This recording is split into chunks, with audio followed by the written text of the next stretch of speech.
हाँ जी। तो कक्षा 12वीं और उसका फिजिक्स है, चैप्टर 1 है।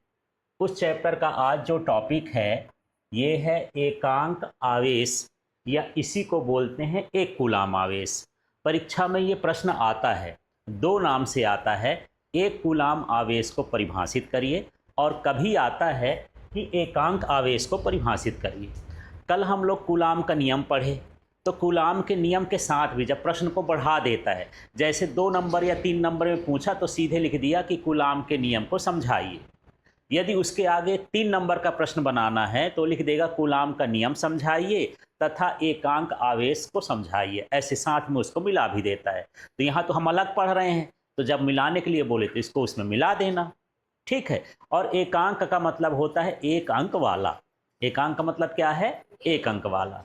तो मुझे ये बताओ कि जो फार्मूला होता है उसका, कूलाम के नियम का क्या होता है? F बराबर 1/, इसको मैं थोड़ा सा ऐसा कर देता हूँ,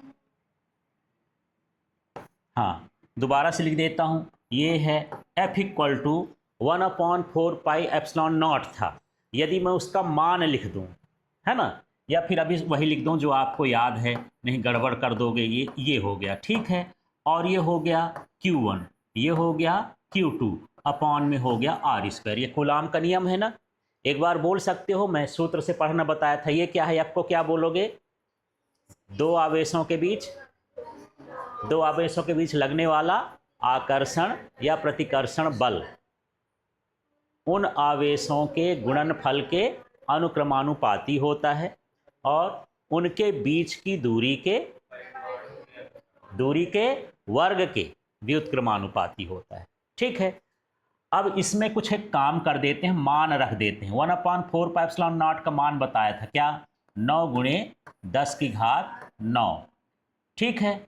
अब यहाँ जैसे Q1 है तो Q1 को हम एक कूलाम मान लेते हैं। Q1 को क्या मानेंगे? एक कूलाम। और Q2 को भी क्या मान लें? एक कूलाम, ठीक है। और जो दूरी है उसको क्या मान लें? 1 मीटर, ठीक है। और इस बल का मान भी यही रहेगा, 9 × 10⁹ रहेगा। तो इसके हिसाब से आपको परिभाषा देना है। अब कैसे परिभाषा देंगे एकांक आवेश की? ये याद करोगे तो आपको याद ना होगा, सूत्र से याद करोगे तो आसानी से सूत्र से याद हो जाएगा। देखिए, दो सजाती आवेश, एक कूलाम एक जैसे हैं, तो इसको हम क्या बोलेंगे? सजाती आवेश। निर्वात में 1 मीटर की दूरी पर रखे हों, ठीक है। ये दूरी का ये स्क्वायर है तो स्क्वायर लगा देते हैं। क्या बोलोगे? फिर से बोलो इन दोनों को क्या? दो सजाती आवेश निर्वात में 1 मीटर की दूरी पर रखे हों और एक दूसरे को 9 × 10⁹ न्यूटन के बल से प्रतिकर्षित करते हों। यहाँ पर जब हम हल करेंगे तो बल का मान, या इसका मान 1 है, इसका मान 1 है, सब कट जाएगा तो बल का मान आ जाएगा ना। बल का मान क्या आ जाएगा? 9 × 10⁹ न्यूटन। समझ में आ गया? यदि मैं इसको हल करूं तो क्या लिख सकता हूं? 9 × 10⁹ न्यूटन लिख सकते हो, ठीक है। तो चलो फिर से बात करते हैं, क्या बोलोगे? दो सजातीय आवेश निर्वात में 1 मीटर की दूरी पर रखे हों और एक दूसरे को 9 × 10⁹ न्यूटन के बल से प्रतिकर्षित करते हों, तो प्रत्येक आवेश को क्या कहा जाता है? एकांक आवेश। यहां दिख रहा है, ये क्या लिखा है? 9 × 10⁹ न्यूटन। इसको हल करने पर ही आ जाएगा। चलो तब एक बार बोल के बताओ, इसको बोलो। दो सजाती आवेश किस में, कहाँ रखे हों? निर्वात में रखे हों, और उनके बीच की दूरी, हाँ, या 1 मीटर की दूरी पर रखे हों। उनके बीच की दूरी 1 मीटर हो, कैसे बता सकते हो? तो उनके बीच 9 × 10⁹ न्यूटन का कौन सा बल लगेगा? प्रतिकर्षण की आकर्षण? क्यों लगेगा प्रतिकर्षण? हाँ, सजाती आवेश लिए हो तो इनके बीच कौन सा बल लगेगा? प्रतिकर्षण बल। तो इन आवेशों को ही क्या बोलते हैं? एकांक आवेश या एक कूलाम आवेश, ठीक है। क्लियर हुआ? तो चलो अब मैं यहां से चालू करता हूं, इसका नाम लेते हैं। यदि दो है ना, दो सजाती आवेश निर्वात में 1 मीटर की दूरी पर रखे हों और एक दूसरे को 9 × 10⁹ न्यूटन के बल से प्रतिकर्षित करते हों, तो प्रत्येक आवेश को क्या कहा जाता है? एकांक आवेश। क्लियर हो गया? क्योंकि यहां तो एक एक लिए हो और दोनों आवेश का मान कितना है? 1 कूलाम। याद हो गया? तो सबसे पहले याद कैसे करोगे? पहले आपके दिमाग में क्या होना चाहिए? सूत्र क्या होता है? F बराबर 1/4πε0 Q1 Q2 upon R square. जब सूत्र याद हो गया, इसी को थोड़ा और बढ़ाते हैं। जहाँ 1/4πε0 है उसकी जगह क्या लिखोगे? 9 × 10⁹9। Q1 की जगह क्या लिखोगे? 1 कूलाम। ठीक है। Q2 की जगह क्या लिखोगे? 1 कूलाम। और बटे में R की जगह क्या लिखोगे? 1 मीटर। लेकिन R में स्क्वायर है तो वहां पर भी स्क्वायर लगा देना। ठीक है। इसको यदि हल करोगे तो यहाँ 1 1 1 है, 1 का वर्ग 1 ही होता है, 1 में गुणा 1 ही होता है, भाग करोगे तो 1 ही आ जाएगा, 1 का गुणा करोगे तो 9 × 10⁹9 न्यूटन बल आ जाएगा। ठीक है। बस इसको पढ़ देना है। फिर कैसे पढ़ोगे? यदि 2 सजातीय आवेश निर्वात में 1 मीटर की दूरी पर हो और 9 × 10⁹9 न्यूटन के बल से एक दूसरे को प्रतिकर्षित करते हों तो इन आवेशों को 1 कूलाम आवेश कहते हैं या एकांक आवेश कहते हैं। ठीक है। क्लियर हो गया इतना? हाँ। अब हम दूसरे पार्ट में इसके चलते हैं, कुछ और चीज़ें भी समझते हैं। तो एकांक आवेश की परिभाषा के लिए सबसे पहले आपके दिमाग में क्या होना चाहिए? सूत्र। और सूत्र को रफ में लिखो, उनका मान लिखो, उसी के हिसाब से शब्द बना दो। यहाँ भी लिख सकते हो, इसके नीचे कोई गलत नहीं। ठीक है। अब हम बात करते हैं, जो एकांक धनावेश होता है उसको हम क्या कहते हैं? परीक्षण आवेश। यदि मेरे पास 1 कूलाम आवेश है और प्लस में है तो इसका नाम क्या हो जाएगा? परीक्षण आवेश, टेस्ट चार्ज। इसको क्या बोलते हैं? Test charge. और इसको दर्शाते किससे हैं? Q0 से। समझ में आ गया? तो 1 कूलाम के धनावेश को क्या नाम दिया गया है? परीक्षण आवेश। टेस्ट है ये, टेस्टर। जैसे आप बिजली को टेस्ट करते हो तो टेस्टर से चेक करते हो, इसी तरह से 1 कूलाम से हम कहीं भी विद्युत क्षेत्र का पता लगाते हैं, आवेश का पता लगाते हैं। इसलिए इसको परीक्षण आवेश, जो परीक्षण करे, दूसरे आवेशों का क्या करे? परीक्षण करे। ठीक है। वो समझने के लिए है, लेकिन परिभाषा में क्या लिखोगे? एकांक धनावेश या 1 कूलाम के धनावेश को क्या कहा जाता है? परीक्षण आवेश। ठीक है। और इसको किससे दर्शाते हैं? Q0 से। तो यहां मैं पूछूं कि परीक्षण आवेश का परिमाण कितना होता है? परिमाण माने मान। देखो यहां मान क्या होता है? 1 कूलाम। ये खाली स्थान में आ जाता है कि परीक्षण आवेश का जो परिमाण है वो कितना है। परीक्षण आवेश का दूसरा नाम क्या है? एकांक धनावेश। ठीक है।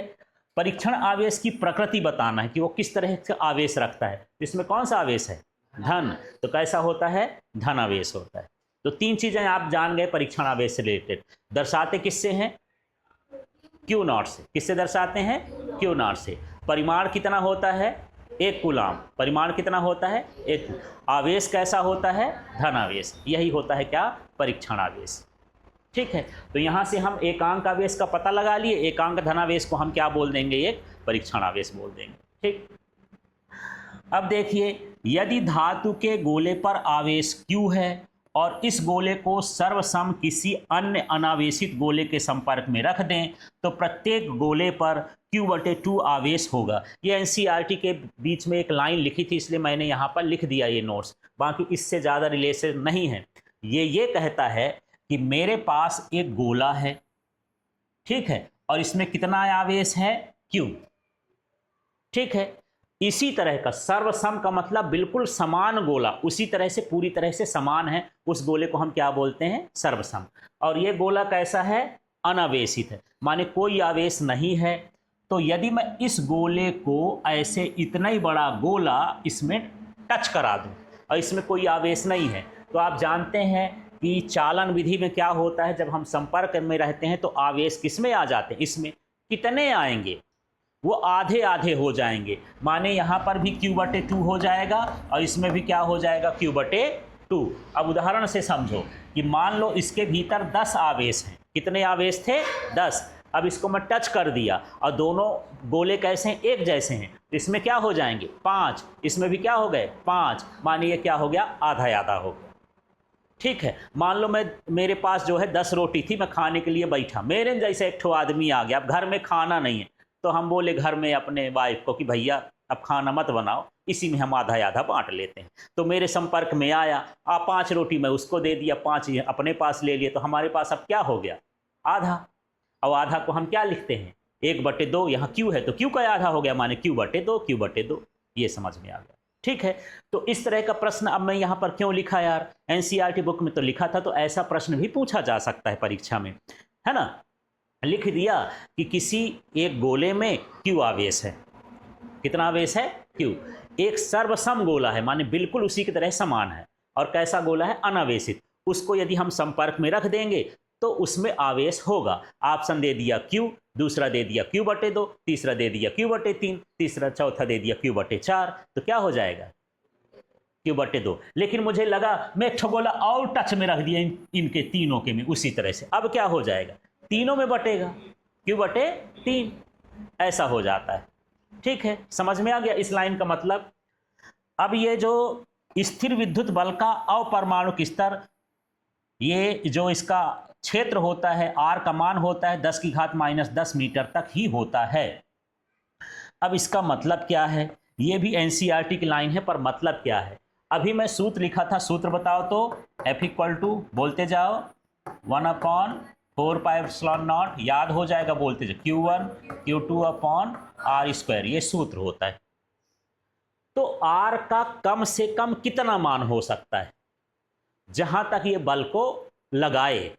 तो देखो, यदि मेरे पास Q आवेश है और यहां पर भी Q आवेश है, अब यदि मैं इसकी दूरी 10⁻⁻10 मीटर के अंदर ले आता हूं, तब फिर ये कोई ना आकर्षण बल लगाएगा ना प्रतिकर्षण बल लगाएगा, इसका रेंज ही समाप्त हो जाएगा, ठीक है। माने न्यूनतम परास ये होती है इतनी, अधिकतम तो उसके पावर पर डिपेंड करती, बहुत दूर से भी लग जा सकता है।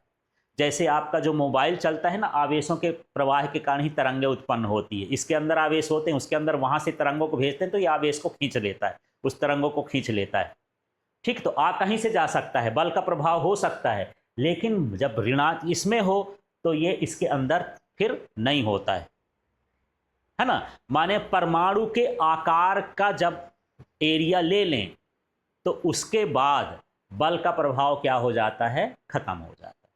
समझ में आ गया।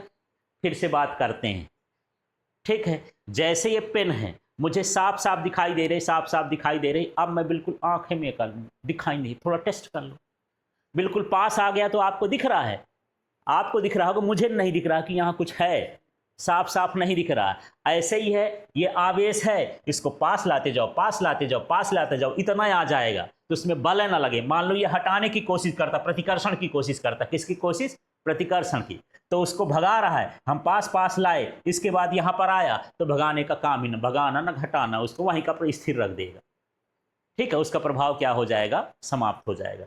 तो यहाँ पर ये आपको ध्यान रखना है कि जो स्थिर विद्युत बल है या आकर्षण प्रतिकर्षण बल है आवेशों का, वो लगभग कितने रेंज का होता है, कम न्यूनतम 10⁻⁻10 मीटर, और इसको बोलते हैं अपरमाणुक स्तर, माने परमाणु के आकार के अंदर का होता है, ठीक है। जो परमाणु का आकार है, ये क्लियर हुआ, ठीक है। अब कुछ आगे हम देख लेते हैं कुछ पॉइंट को, फिर बढ़ते हैं यहाँ।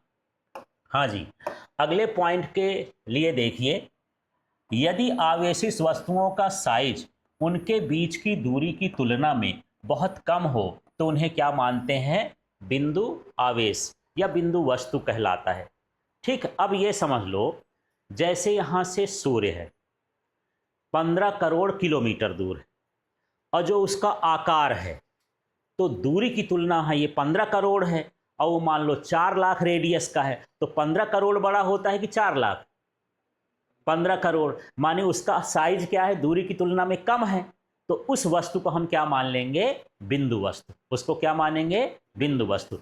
जैसे आप हो मान लो 1.5 मीटर के, कितने हो गए, 1.5 मीटर के, अब यहाँ से 10 किलोमीटर दूर ऊपर जाके खड़े हो जाओ, अब बोलो सर जी मैं दिखता हूँ वहाँ से आप देखिएगा मुझे, तो आप छोटा छोटा ऐसे दिखोगे, है ना। तो आप दूरी की तुलना में आपका आकार क्या हो गया, कम, तो आप क्या कहलाओगे, बिंदु वस्तु। ऐसे ही यदि कोई वस्तु है जो आवेश रखती है, उसकी दूरी बहुत ज़्यादा है, उस वस्तु को हम क्या मानेंगे, बिंदु आवेश। तो बिंदु आवेश के लिए क्या क्या कंडीशन है, जो वस्तु का साइज है, माने वस्तु का आकार है, दूरी की तुलना में क्या होना चाहिए, कम होना चाहिए। आकार यदि बहुत कम है, या कह सकते हो कि आकार से दूरी बहुत ज़्यादा है, तो उस वस्तु को हम क्या बोलेंगे? बिंदु वस्तु बोलेंगे।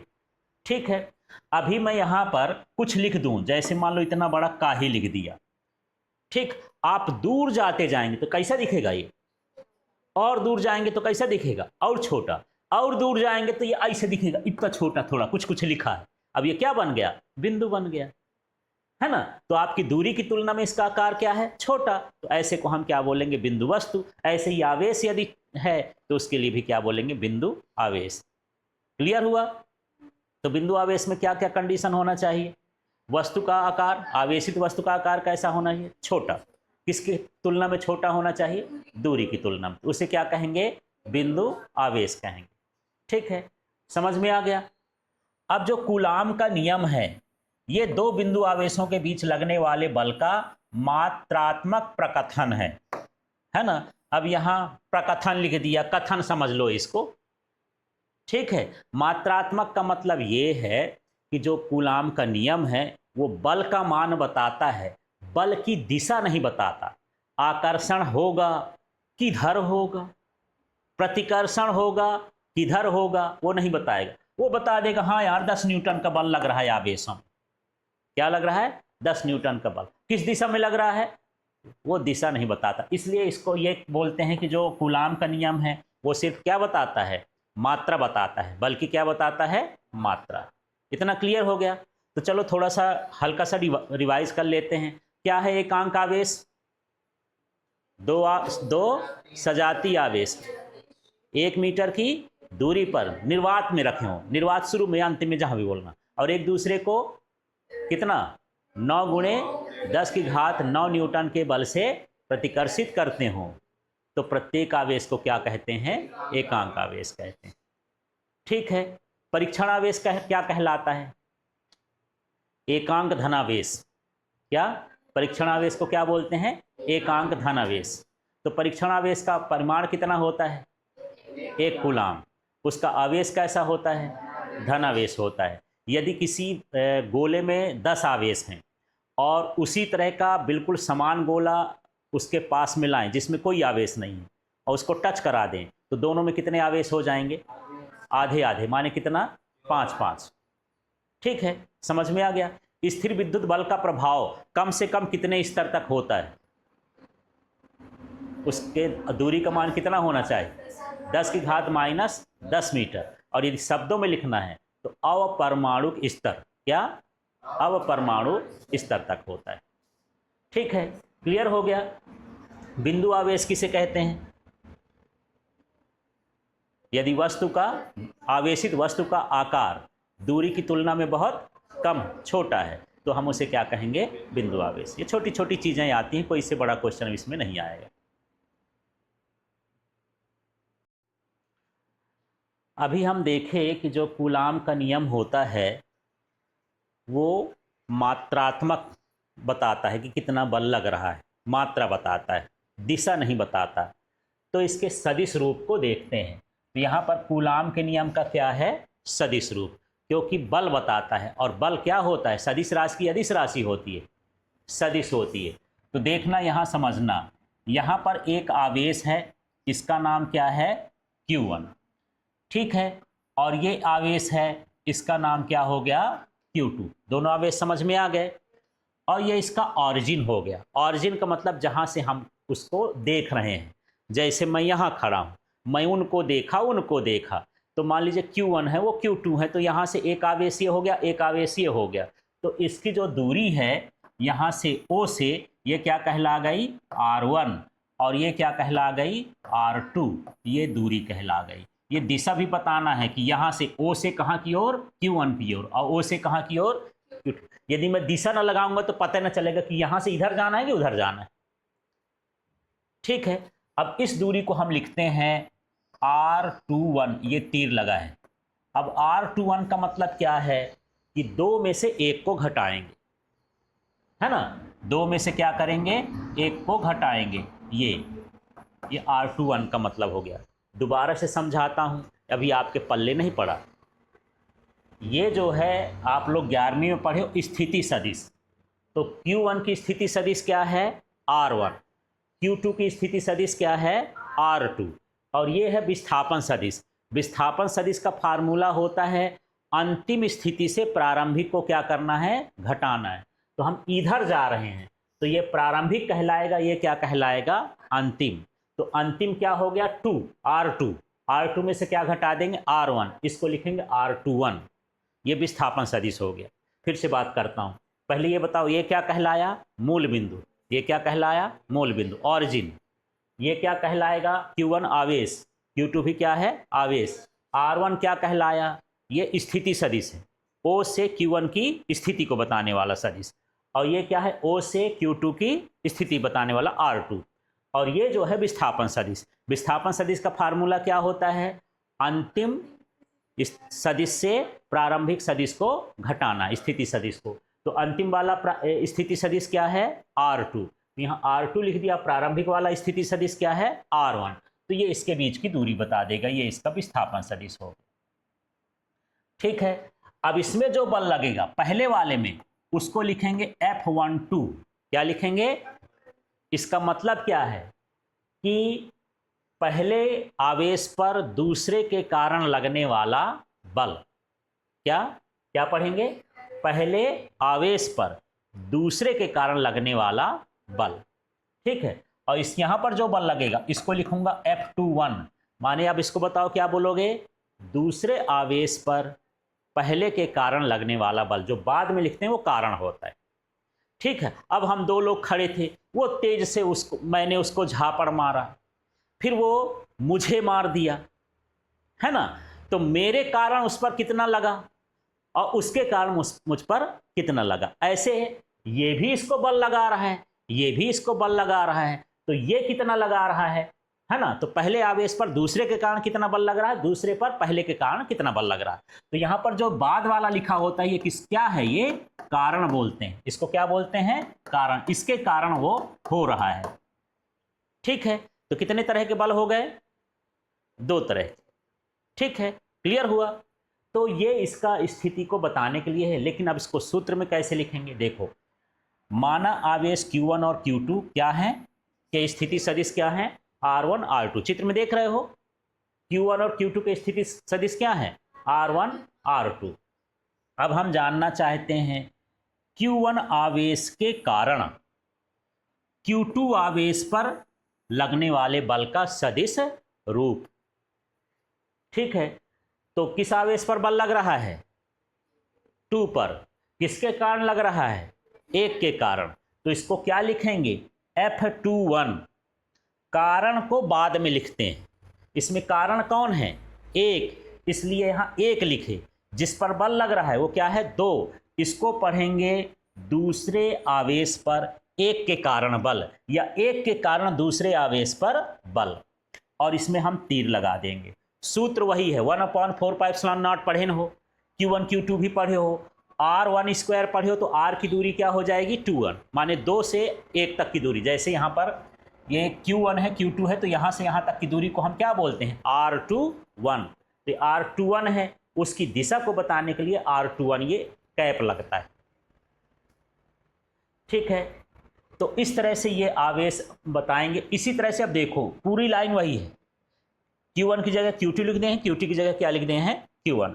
तो Q2 आवेश के कारण Q1 आवेश पर लगने वाले बल का ये कैसा रूप है, सदिश रूप। तो इसको क्या लिखेंगे, ये क्या था, F21, ये क्या हो गया, F12। बताओ मुझे यहां से किस आवेश पर बल लग रहा है, 1 पर कि 2 पर, 1 पर। किसके कारण लग रहा है, बस यही तो लिखना है कि पहले आवेश पर या Q1 आवेश पर Q2 आवेश के कारण बल, या इसको यहां से भी पढ़ सकते हो, Q2 आवेश के कारण Q1 आवेश पर बल। बस ये समझना है कि कारण की जगह क्या रहेगा, 2 रहेगा।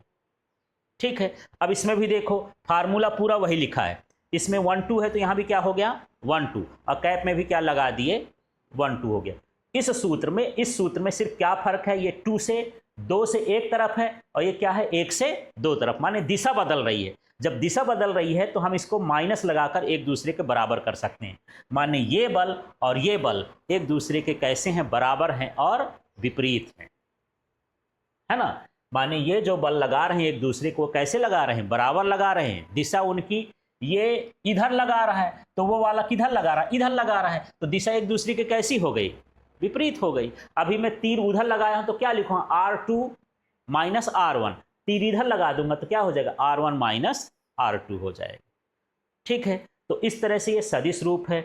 तो यहां से हम क्या समझे, हम ये समझे कि ये बल और ये बल एक दूसरे के विपरीत हैं। जब विपरीत होते हैं तो ये हम कह सकते हैं कि ये न्यूटन के तृतीय नियम का क्या करते हैं, पालन करते हैं।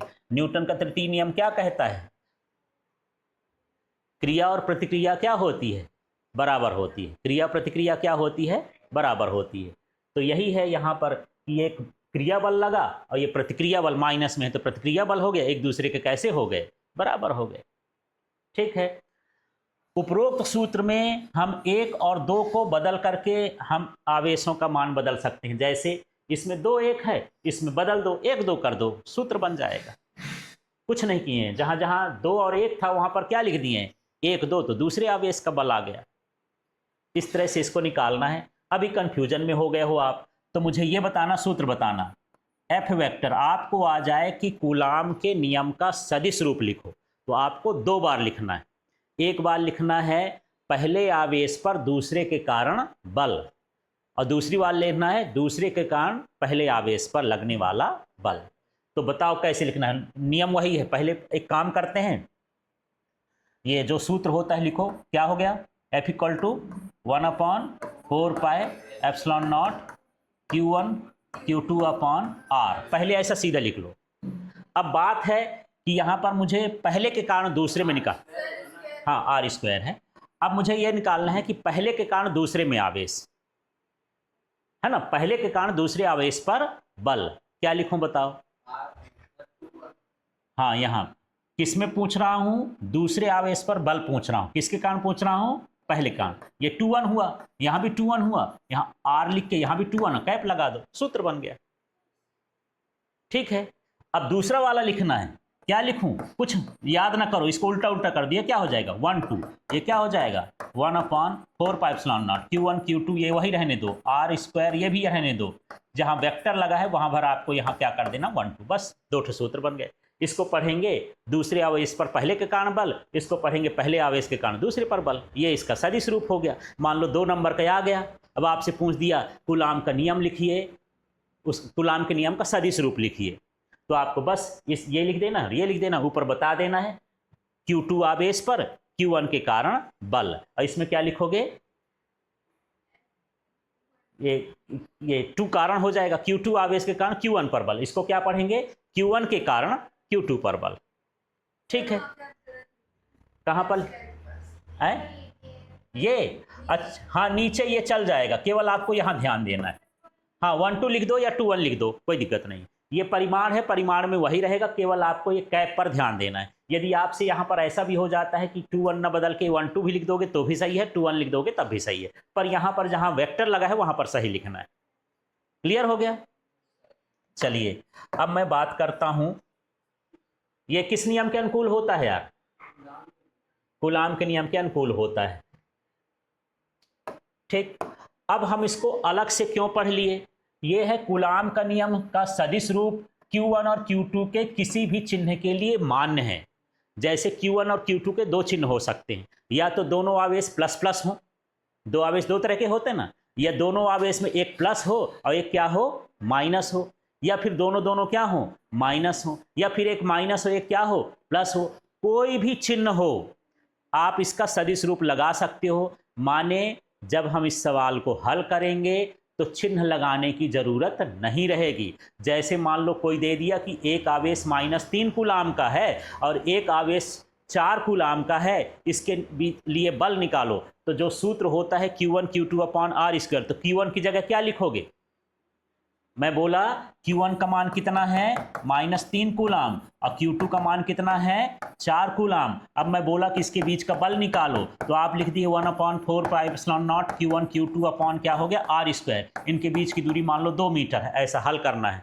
अब Q1 का मान क्या लिखोगे, मैं ये पूछ रहा हूं, -3 लिखोगे कि 3 लिखोगे, सिर्फ 3, चिन्ह नहीं लगाना है, यही ये बता रहा हूं। माने सदिश रूप को बताने के लिए आपको इसमें आवेशों के साथ चिन्ह नहीं उतारना है, केवल संख्या उतारना है। आगे हम सवाल करेंगे तब समझेंगे। जान गए? तो यही यह बताता है कि जो इसका सदिश रूप है किसी भी चिन्ह के लिए सही होता है, इसलिए जब हम सवाल करते हैं तो इनमें हम चिन्ह नहीं लगाते। ठीक है, समझ में आया? इसका चिन्ह लगाने की जरूरत नहीं। तो दिशा बताते हैं। देखो, सजाती आवेश हैं। कैसे आवेश हैं? सजाती। तो इनमें क्या होता है? प्रतिकर्षण। प्रतिकर्षण होगा तो कहाँ जाएगा? मान लो एक व्यक्ति है, मेरा दुश्मन ही है ना, तो मैं उसको देखूंगा तो मैं इधर चला जाऊंगा, मुझे देखेगा तो उधर चला जाएगा, इधर उधर भागेंगे कि नहीं, है ना। तो इसका मतलब यही है कि ये Q2 आवेश है, ये क्या है? Q1। अब ये इनका पटता नहीं है, प्रतिकर्षण करते हैं तो ये कहाँ भागेगा? इधर। ये कहाँ भागेगा? इधर। ठीक है, इस बल का नाम क्या हो जाएगा? F12, माने पहले आवेश पर दूसरे के कारण बल। इसको क्या लिखोगे? F21, माने दूसरे आवेश पर पहले के कारण बल, और इसके बीच की दूरी इधर ही लेंगे तो ये क्या हो जाएगा? R21। और ये Q1 Q2 ग्रेटर देन 0 है। ये सजाती आवेश के लिए। सजाती आवेश में हमेशा उसका मान शून्य से बड़ा होता है गुणन से। देखो, प्लस और प्लस का गुणा क्या होता है? प्लस, माने ये शून्य से क्या होगा? बड़ा। दोनों आवेश धन धन है। एक है माइनस गुणे माइनस, तो क्या आ जाएगा? प्लस। ये भी क्या हो जाएगा? शून्य से बड़ा। तो यदि Q1 Q2 ग्रेटर देन 0 लिखा है, इसका मतलब आपको क्या समझना है कि ये कौन से आवेश हैं? सजाती। कैसे आवेश हैं? सजाती। ठीक है, तो सजाती आवेशों में क्या होगा? प्रतिकर्षण। प्रतिकर्षण के लिए तीर कहाँ रहेगा? बाहर की ओर, है ना। अब इसमें देख लो, विजातीय आवेश। अब विजातीय आवेश, अब मेरा दोस्त है, वो आ रहा है, मैं भी खुश होकर मैं जाऊंगा तो एक दूसरे की तरफ जाएंगे, वो मेरे तरफ आएगा, मैं उसके तरफ जाऊंगा, मतलब ये हो गया। देखो ये तीर, ये उधर जा रहा है, इसका भी मन पड़ रहा है इधर, एक दूसरे को क्या कर रहे हैं? आकर्षित कर रहे हैं। ठीक है, यहां पर ये आवेश कितना हुआ? Q1। यहां पर आवेश कितना हुआ? Q2। ठीक है, इसकी दूरी क्या है? R21 ही है। देखो, अभी पिछली बार मैं बोला था कि 21 लिख दोगे तो कोई फर्क नहीं पड़ेगा, ये R2 ही है ना, इधर से हम इधर नापेंगे तो 21 कहलाएगा। यदि मैं ये तीर उल्टा कर दूं यहाँ का, ये जो दिशा बनी है, तब वो 12 कहलाएगा, है ना। अच्छा, अब इसमें बल का मान बोलो। इसके बल के लिए क्या लिखूंगा? F12। ठीक, इसमें क्या लिखूंगा? F21। अब ये Q1 लेस देन Q2 0 क्यों लिखा है? विजाती है, माने एक क्या होगा? प्लस, और एक क्या होगा? माइनस। तो प्लस और माइनस का गुणा क्या होता है? माइनस। और कोई संख्या माइनस में है, माने शून्य से क्या हो गया? छोटा। तो Q1 छोटा लिखा है ना, ये चिन्ह क्या बना है? छोटा। और सिंपल सा है, जिस साइड मुंह खुला हो, ये देखो ये चिन्ह है ना, इसमें बड़ा मान किधर होगा? इधर की इधर। हाँ, जिस साइड मुंह खुला है उधर बड़ा मान, जिस साइड बंद है वो छोटा मान। जैसे मैं लिखूं कि 3 और 4 में कौन बड़ा है, तो 4 किधर रहेगा? इधर। और ये क्या लिखा है? 3। अब मैं ऐसा लिख दूं, अब कहां रहेगा 4? 4 इधर और 3 इधर, बस ऐसा। जिस साइड मुंह खुला उधर बड़ा रहता है, जिस साइड बंद रहता है वो कैसा रहता है? उधर छोटा रहता है। बड़े छोटे चिन्ह का ये है। ठीक है, क्लियर हो गया? तो इस तरह से यहां पर ये क्या कहलाता है? इसका माने आपको आ जाए कि सजाती आवेशों के बीच प्रतिकर्षण होता है, चित्र द्वारा बताओ। विजातीय आवेश द्वारा आकर्षण होता है, चित्र द्वारा बताओ। 2 आवेश लेना है, दोनों तीर बाहर कर दोगे। इसमें तीर कहाँ कर दोगे? अंदर। F12 और F21 लिख देना ऐसे करके। ठीक है, तो चलिए आज यहीं तक, फिर अगली क्लास में देखेंगे जो।